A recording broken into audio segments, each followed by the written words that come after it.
오늘은 특별히 유년부 친구들이 온다고 해서 파워포인트를 준비해봤어요.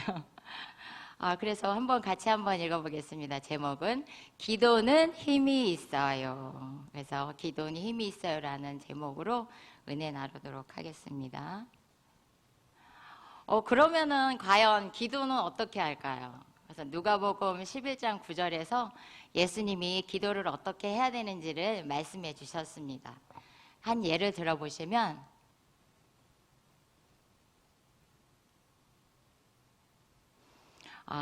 같이 한번 읽어보겠습니다. 내가 너희에게 이르노니 구하라 그러면 너희에게 주실 것이요 찾으라 그러면 찾을 것이요 문을 두드리라 그러면 너희에게 열릴 것이니. 예수님이 가르쳐 주셨어요. 기도를 어떻게 가르쳐 주셨냐면 두드려라 그러면 찾을 것이다 라고 얘기하셨어요. 이거는 당당하게 두드리라는 것입니다. 기도를 이렇게 당당하게 하라는 거예요. 그러면은 하나님이 응답하신다는 거였습니다. 그래서 한 예로 들으셨어요. 친구 자고 있는데 한밤중에 자고 있는데 친구가 찾아왔어요. 여행 중에 있는 친구가 찾아왔습니다. 근데 여행 중에 있는 친구가 찾아왔기 때문에 대접을 해야 되는데 빵이 없는 거예요. 그래서 어쩌지 빵이 없어. 그래서 한밤중에 빵을 찾으러 옆집으로 갔습니다. 똑똑똑 문을 두드렸어요. 한밤중에 친구가 왔는데 빵이 없단다. 우리 빵 좀 빌려주세요 하고 했더니 옆집에서 빵을 빌려주는 거예요. 그래서 빵을 대접했습니다. 그리고 이런 것은 무엇을 말씀하시냐면 두드리는 자에게 한밤중에 두드릴 수가 없잖아요. 어떻게 부끄러운데 이 한밤중에 잠을 자는데 어떻게 옆집에 갈 수 있을까? 이런 두려움이 있잖아요. 그런데 예수님은 말씀을 가르치면서 뭐라고 하시냐면 부끄러워하지 마. 기도는 이렇게 당당하게 해야 돼. 이렇게 당당하게 찾고 두드리면 반드시 열릴 것이야 라고 말씀하시는 거예요. 누가복음 11장 9절을 통해서. 오늘은 또 어떤 기도를 볼 수 있냐면 한나의 기도를 볼 수 있습니다. 한나가 기도를 합니다. 어디에서 기도하냐면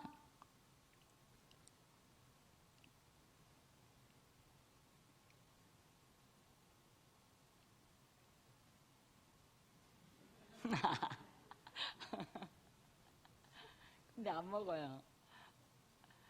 좀 돌려주세요. 안 먹어요. 이게 안 먹는지 모르겠어요. 됐어요. 한나가 성전에서 울면서 부르짖으면서 기도합니다. 여러분 잘 아시죠? 우리 유년부 친구들 잘 아시죠? 한나가 성전에서 왜 울부짖으며 기도하냐면 아기를 잉태하고 싶은데 아기가 없는 거예요. 남편의 사랑을 듬뿍 받았어요. 그 다른 아내보다 아주 갑절을 주셨어요. 그런데도 아기가 없는 거예요. 저번 주에 목사님이 말씀하셨듯이 이 잉태의 축복은 하나님이 주시는 거거든요. 하나님이 주권하여 주세요. 제가 아는 친한 목사님이 계시는데 그 아내가 뮤지컬 배우예요. 그래서 서울 국립극단의 그 뮤지컬 배우인데 세종문화회관에서 공연을 해요. 그래서 그 목사님도 아주 훌륭하세요. 그리고 그 아내도 아주 훌륭하신데 아기가 없는 거예요. 7년 동안이나 아기가 없어요. 아주 매 산상한 기도를 많이 하시는 분인데도 아기가 없는 거예요. 아기를 달라고 계속 기도하는데도 아기가 없어요. 이런 것처럼 한나에게도 남편의 사랑이 아주 듬뿍 받는데도 아기가 없는 거예요. 이 잉태의 축복은 하나님이 주시는 건데 한나에게는 아기가 없는 거예요. 하나님이 성경에 뭐라고 얘기하시냐면 잉태의 축복을 막으셨다고 얘기를 해요. 그런데 한나가 성전에서 울며 불며 기도하니까 하나님이 잉태의 축복을 주세요. 그래서 한나에게도 누구를 주셨느냐면 여러분이 잘 아시는 사무엘을 주신 거예요. 그래서 사무엘을 주셔서 사무엘이 어떠한 일을 했냐? 나라를 구하는 큰 인물이 되었어요. 그래서 우리의 기도를 또한 한 예를 들어보면 베드로를 한번 예를 들어볼게요. 에베소서 6장 18절 말씀에 베드로가 복음을 전했어요. 하나님의 말씀을 전하다가 감옥에 갇혔어요. 감옥에 갇혔는데 어느 날 천사가 내려온 거예요. 천사가 내려와서 베드로에게 구원의 은혜를 주셨어요. 베드로를 그 당시에 그 감옥에 갇혔을 때는 죽을 수밖에 없는 처지였어요. 왜냐하면 모두가 생각하기를 베드로는 이제 죽겠구나. 죽음을 앞두고 있었는데 어느 날 천사가 나타나서 베드로에게 구원을 주신 거예요. 베드로가 기도했겠죠. 그리고 베드로가 살아서 그 제자들이 기도했던 그 제자리 앞에 왔는데 믿지를 않는 거예요. 이 제자들은 어떻게 생각했느냐? 이 베드로가 감옥 안에서 그냥 순교하기를 원했던 거죠. 그들의 뜻은 순교하면 하나님이 영광을 받으시고 하나님이 기뻐하시겠구나 생각을 한 거예요. 그런데 하나님이 베드로에게 천사를 보내주시고 구원의 은혜를 주셔서 다시 살아난 거죠. 이것처럼 기도에는 힘이 있어요. 그런데 어떻게 기도에 힘이 있냐면 기도를 그냥 우리 목사님 얘기하시죠. 눈 감고 기도합시다.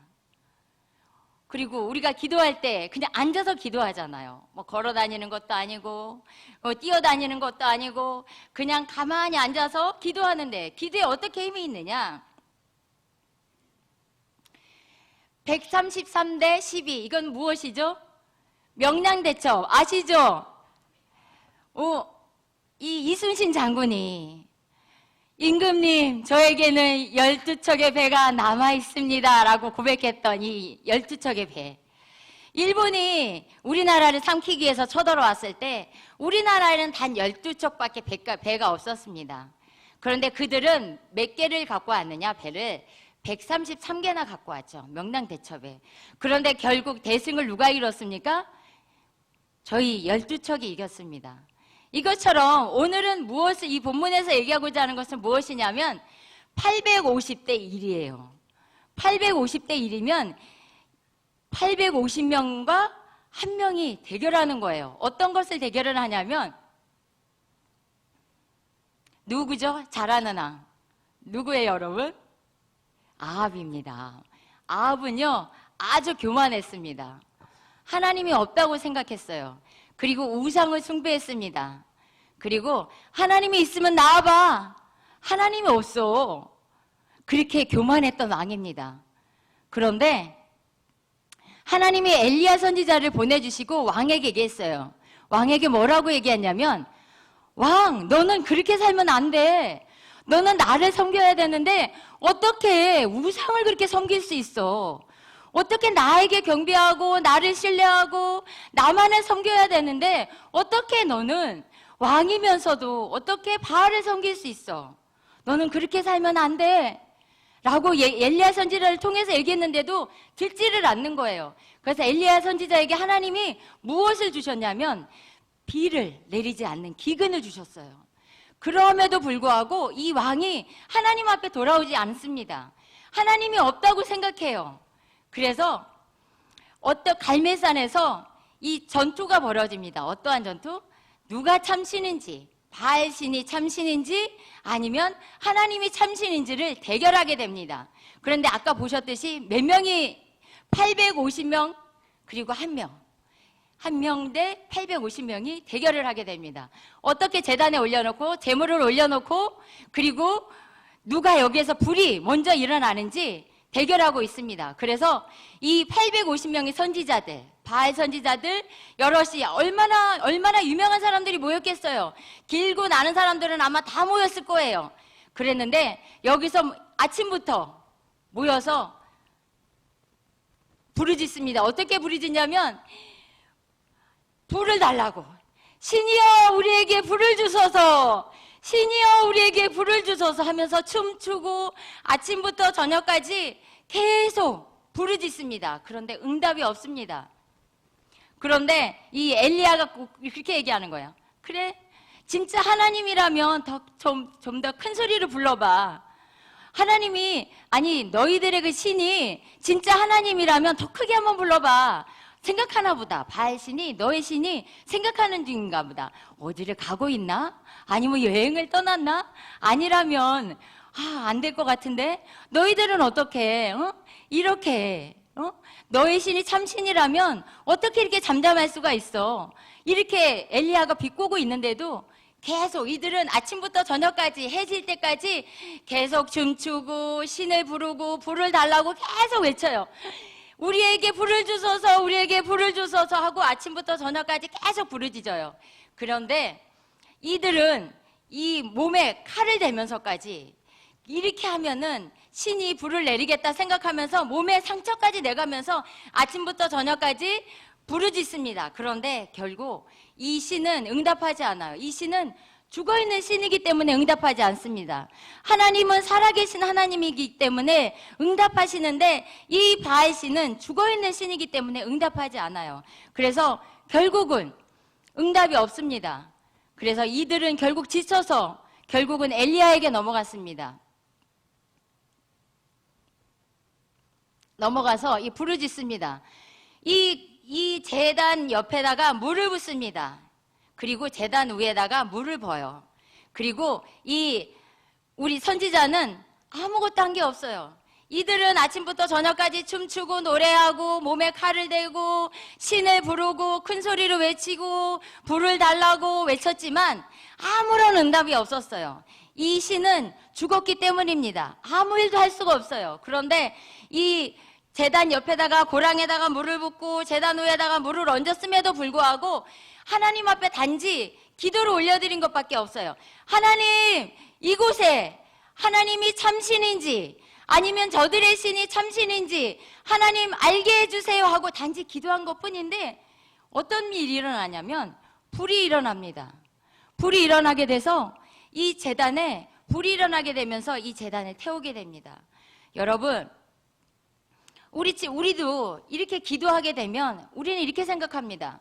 그들은 엘리야 선지자들, 성경에 수많이 나오는 인물들은 다 성경에 나오는 인물들은 큰 인물이기 때문에 그래. 우리는 연약해서 기도할 때마다 우리는 연약해서 우리의 기도는 아마 들어주시지 않을 거야 라고 우리 생각합니다. 그런데 하나님은 결코 그러지 않아요. 같이 한번 읽어보겠습니다. 그러므로 너희 죄를 서로 고백하며 병이 낫기를 위하여 서로 기도하라. 의인의 강구는 역사하는 힘이 큼이니라. 야고보서 5장 16절에 그러므로 너희 죄를 서로 고백하며 병이 낫기를 위해서 서로 기도하라고 말씀하고 있습니다. 이것은 무엇을 얘기하냐면 한마음 한뜻이 되어서 서로 기도하라는 것입니다. 우리의 병을 위해서, 우리의 마음의 상처를 위해서, 우리가 육신의 병을 위해서 서로 마음을 합해서 같은 마음과 같은 뜻을 품고 한마음 한뜻이 돼서 연합하라는 것을 말씀하고 있습니다. 저와 여러분 죄인입니다. 저와 여러분은 불의한 사람이에요. 여기 있는 여러분, 의인은 한 사람도 없습니다. 그런데 우리가 의인일 수밖에 없는 것은 예수님이 우리를 구원해 주셨고 하나님의 자녀 삼아 주셨기 때문에 우리는 의인이 되었습니다. 이것을 잊지 말으셨으면 좋겠습니다. 저와 여러분, 지금도 저와 여러분은 불의한 존재고 지금도 저와 여러분은 죄 가운데 있고 하나님 앞에 감히 설 수 없는 연약한 존재입니다. 그럼에도 불구하고 하나님이 저와 여러분을 의인이라 칭해 주신 것은 하나님께 기도해야 됩니다. 저희들 기도하는 힘이 이렇게 큽니다. 이 바알 선지자들, 이 아사라 선지자들은 하루 종일 아침부터 부르짖었어요. 그럼에도 응답이 없었습니다. 그런데 저와 여러분, 하나님께 부르짖고 기도한다면 하나님은 저와 여러분의 기도를 반드시 들어주십니다. 우리의 생각하는 거, 우리가 깊은 폐부 속까지 있는 깊은 생각들까지도 다 아시고 우리의 생각들을 들어주십니다. 그래서 우리가 어디에 있든지 늘 기도하는 저와 여러분이 됐으면 좋겠습니다. 우리의 기도는 같이 한번 따라 보겠습니다. 우리의 기도는 두려움을 쫓습니다. 우리의 기도는 두려움을 쫓습니다. 그리고 우리의 기도는 말씀이 선포될 수 있도록 도와줍니다. 누구의 말씀이 선포되어질 수 있도록, 우리 사랑하는 목사님의 말씀이 선포되어질 수 있도록 우리의 기도를 통해서, 우리 목사님의 말씀을 통해서 이 선포되어질 수 있도록 이런 일들이 일어납니다. 그것이 누구의 기도? 우리의 기도입니다. 우리의 기도를 통해서 말씀이 선포되어지게 되고 우리의 기도를 통해서 병든 우리들의 이웃들이 위로를 받게 됩니다. 그래서 우리의 기도가 이렇게 큰 일들이 일어나고 있어요. 우리의 기도가 나라를 살립니다. 저와 여러분, 기도에는 힘이 있습니다. 기도하지 않는 백성은 망한다고 얘기하고 있어요. 사무엘 선지자가 나는 결코 기도하는 죄를 쉬지 않겠다고 얘기합니다. 저와 여러분, 하나님을 만나는 그때까지 늘 기도하시고 늘 기도하셔서 하나님이 주시는 그런 위대하신 그 영광을 맛보는 저와 여러분이 되었으면 좋겠습니다. 이 기도에는 놀라운 힘이 있습니다. 기도해서 경험해 보신 분만이 알아요. 이 기도는 놀라운 힘이 우리 가운데 있습니다. 기도하지 않으면 결코 그 놀라운 힘을 우리는 느낄 수 없어요. 하나님의 뜻에 따라서 기도하셔야 돼요. 우리의 기도가 아니라 하나님의 뜻에 따라서, 나의 생각이 아니라 하나님의 뜻이 어디에 있는지, 하나님의 뜻 가운데 내가 서 있는지, 그리고 하나님의 뜻대로 내가 살아가고 있는지를 위해서 기도하셔야 돼요. 내가 원하는 거, 내가 가고 싶은 거, 내가 추구하는 것을 위해서 기도하는 것이 아니라 하나님의 뜻 가운데에서 기도하셔야 돼요. 기도하다 보면 하나님의 뜻이 어디에 있는지, 기도하다 보면 하나님의 뜻이 어디로 가고 있는지 알 수 있게 됩니다. 여러분, 간절히 기도할 때 여리고성이 무너졌습니다. 여리고성은 단단했어요. 결코 무너질 수 없는 여리고성입니다. 그럼에도 불구하고 묵묵히 하나님이 명령하신 말씀에 따라서 묵묵히 하루를 돌고 하루를 돌고 하루를 돌고 일곱째 날은 또 7바퀴를 돌고 이렇게 돌 때, 이 간절히 기도할 때 여리고성이 무너졌어요. 저와 여러분, 어려운 문제들이 많습니다. 그러할 때마다 간절히 이렇게 여리고성을 돌았던 그 마음으로 하나님의 명령하신 말씀에 순종하고 간절히 기도하는 저와 여러분이 됐으면 좋겠습니다. 이럴 때 어떤 일이 일어나느냐? 놀라운 기도의 파워가 나타납니다. 누구도 상상하지 못했습니다. 여리고성이 무너질 거라고는 아무도 상상하지 못했어요. 여리고성 위에는 전차가 지나갈 정도로 튼튼했습니다. 그런데 그냥 아무 말도 없이 그냥 묵묵히 돌았을 때 그 주위에서는 얼마나 그들을 업신여기고 얼마나 함부로 여겼겠습니까? 저런다고 이성이 무너져? 저런다고 이성이 무너질까? 그런데 그들은 하나님의 말씀에 순종해서 한 바퀴 한 바퀴 한 바퀴 하나님의 말씀에 순종했습니다.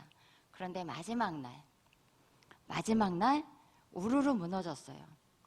저와 여러분, 기도의 파워가 이렇게 많습니다. 한번 같이 한번 얘기했습니다. 하나님의 말씀대로 우리는 믿음으로 기도합시다. 하나님은 들으시고 응답하십니다. 기도는 힘이 있습니다. 놀라운 힘이 있습니다. 하나님 감사합니다. 아멘. 기도하겠습니다.